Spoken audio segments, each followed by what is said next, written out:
Hello everyone and welcome back to Moo Techie. It's wonderful to see all the dairy technologists and cheese enthusiasts joining us for another class. This is class 8 in our cheese technology series, where we continue our exploration of different cheese varieties. Today we are focusing on a fresh and popular cheese, cottage cheese. Let's start with a clear definition. Cottage cheese is a soft, unripened cheese that is usually made from skim milk.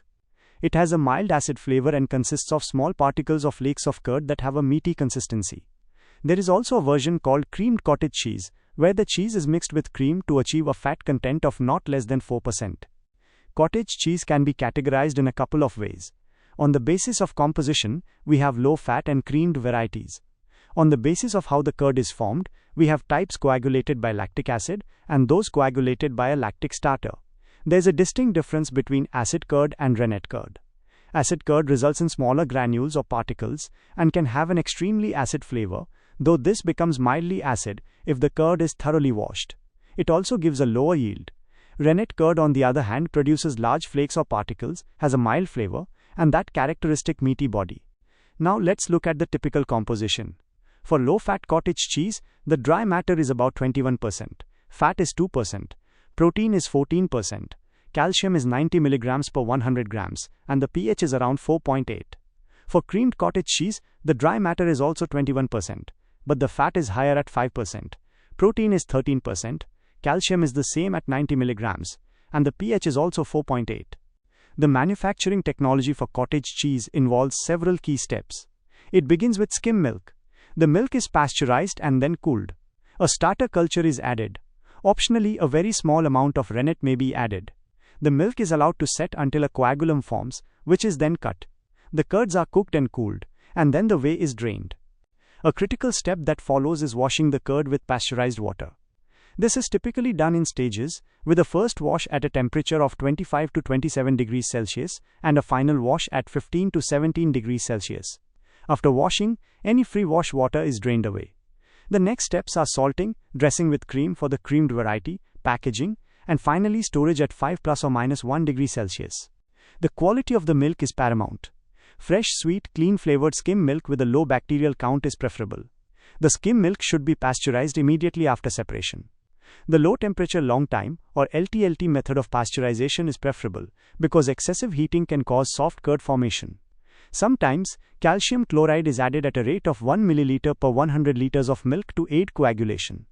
A high-quality lactic starter culture is essential. This bulk starter culture is typically prepared using skim milk. The addition of rennet and the setting process can vary into long, medium, or short sets. For a long set, the time before cutting is 14 to 16 hours at a milk temperature of 22 degrees Celsius with 0.5% starter. For a medium set, it's 8 hours at 26 degrees Celsius with 3% starter. For a short set, it's 5 hours at 32 degrees Celsius with 5% starter. Rennet is typically added at about 15 mg per 100 liters of milk. Cutting the curd is done at the most desirable acidity when the whey reaches 0.5% lactic acid, which corresponds to an optimum pH of 4.6 to 4.7. The whey should be clear and free from curd particles. If the acidity is too low, the curd will have a rubbery consistency. If it's too high, it will result in a lower yield. The method of cutting and the size of the curd cubes is the same as for cheddar cheese. After cutting, the curds are cooked and stirred. Cooking is done at 46 degrees Celsius for 1 to 2 hours. Gentle stirring is important, and the temperature is increased slowly at first. Following cooking, the whey is drained off over a period of about 2 hours. At this point, the curd should show slight elasticity. Washing the curd is a crucial step that occurs after all the whey has been removed. The benefits of washing are many. It makes the curd firmer and hard to the touch, it removes acid whey, which would contribute to sourness, and it helps produce the desired mildness in flavor. The wash water is applied in 2 or 3 treatments. The first treatment uses water at about 21 degrees Celsius. The second and third treatments use cooler water at about 15 degrees Celsius and use twice the volume of the curd. After about 15 minutes, the wash water is removed. The curd cubes are then placed on a draining rack with a perforated bottom to allow any remaining water to drain away. Salting comes next. Salt can be applied directly to the curd in the vat, or it can be dissolved in the cream that will be added for creamed cottage cheese. Salting is usually done in 2 installments, and coarse salt is preferred.